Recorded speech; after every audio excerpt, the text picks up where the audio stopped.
Hi, my name is Allaiza Serino, and today I will be discussing the history of chocolate. The earliest known usage of cacao beans can be dated back in Mesoamerica 1900 BCE. The oldest records of it tell us that the beans were ground and mixed with cornmeal and chili peppers, which then created bitter, invigorating concoction frothing with foam. The Mesoamericans believed that the cacao was a heavenly food given to them by a feathered serpent god, known to the Maya as Kukulkan and to the Aztecs as Quetzalcoatl.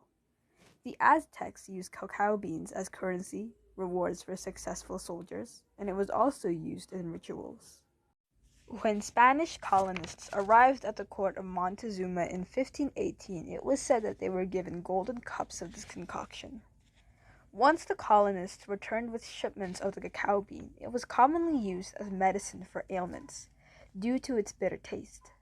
But sweetening it with sugar, honey, and vanilla quickly made it a popular delicacy among the Spanish court, and soon after, it became popular with the aristocracy, only being consumed by the higher classes during that period. Despite the sudden rise in popularity of cacao beans, it was difficult and time-consuming to produce on a large scale. It involved the usage of plantations and imported slave labor.